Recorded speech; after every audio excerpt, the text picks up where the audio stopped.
Assalamualaikum warahmatullahi wabarakatuh. Perkenalkan, nama saya Ruben Padlan, NPM 191000385,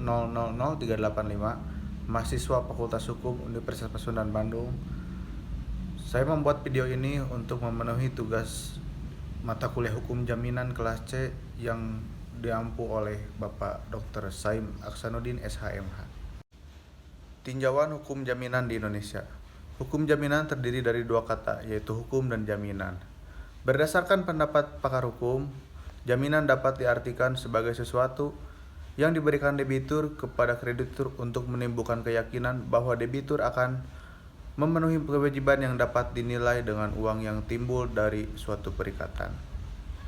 Sifat perjanjian jaminan dikonstruksikan sebagai perjanjian yang bersifat aksesorir, yaitu merupakan perjanjian yang dikaitkan dengan perjanjian pokok berupa perjanjian pemberian kredit atau perjanjian membuka kredit oleh bank.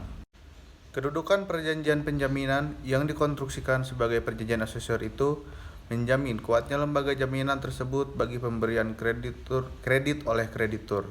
Perjanjian jaminan sebagai perjanjian yang bersifat aksesorir memperoleh akibat-akibat hukum seperti adanya perjanjian pokok, hapusnya tergantung pada perjanjian pokok, jika perjanjian pokok batal, ikut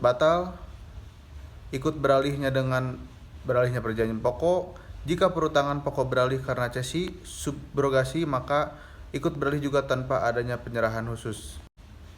Jaminan dapat digolongkan dalam beberapa klasifikasi berdasarkan sudut pandang tertentu, misalnya cara terjadinya, sifat kebendaan yang dijadikan objek jaminan, dan lain sebagainya.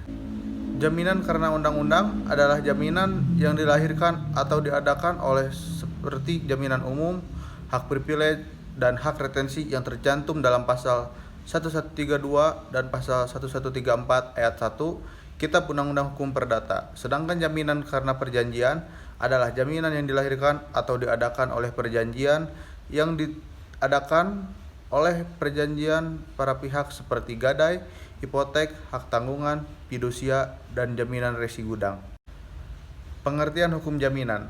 Dasar hukum dari jaminan di Indonesia terdapat pada pasal 1131 Kitab Undang-Undang Hukum Perdata yang menyatakan bahwa segala kebendaan si berhutang, baik yang bergerak maupun tidak bergerak, baik yang sudah ada maupun yang baru akan ada, di kemudian hari menjadi tanggungan untuk perikatan perseorangan. Manfaat jaminan. Secara yuridis, fungsi jaminan adalah untuk memberikan kepastian hukum pelunasan hutang di dalam perjanjian hutang piutang atau kepastian realisasi atau prestasi dalam suatu perjanjian.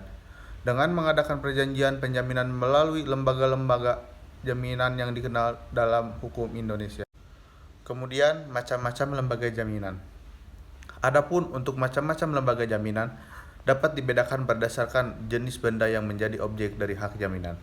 Apabila yang menjadi objek jaminan merupakan benda tidak bergerak, maka lembaga jaminannya dapat berbentuk hipotek dan hak tanggungan.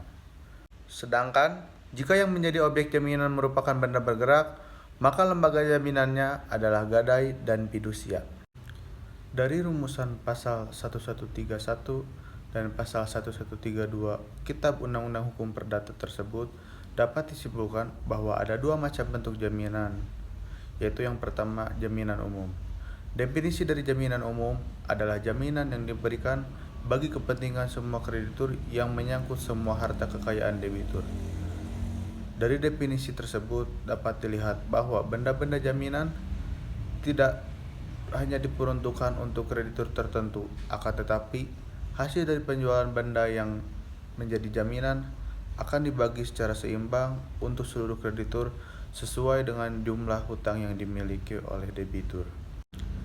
Dalam jaminan umum ini, tidak akan terjadi masalah jika hasil penjualan benda jaminan mencukupi seluruh hutang debitur kepada kreditur. Akan tetapi, jika hasil penjualan benda jaminan tidak mencukupi hutang debitur kepada kreditur, maka hasil penjualan benda jaminan akan dibagi berdasarkan presentasi piutang yang dimiliki oleh kreditur kepada debitur.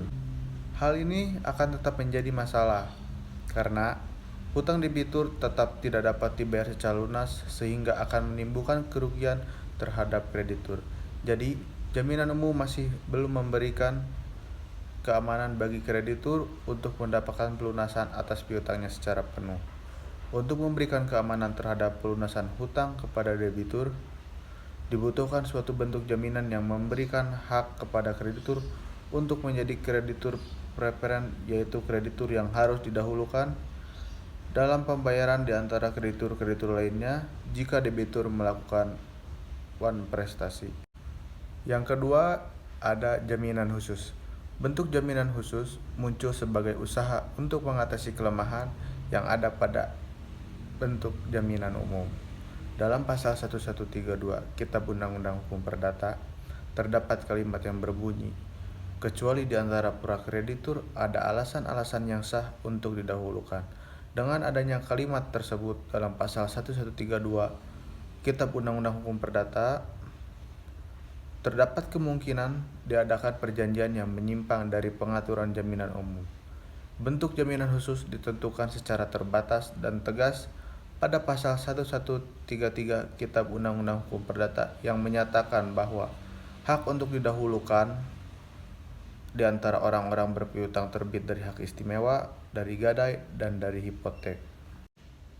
Jadi, adanya alasan untuk dapat didahulukan dapat terjadi karena ketentuan undang-undang, dapat juga terjadi karena diperjanjikan antara debitur dan pihak kreditur sebelumnya.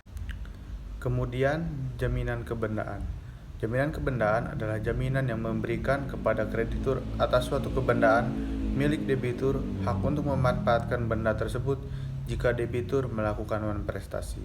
Dalam jaminan kebendaan ini, benda milik debitur yang dapat dijaminkan dapat berupa benda bergerak maupun benda tak bergerak.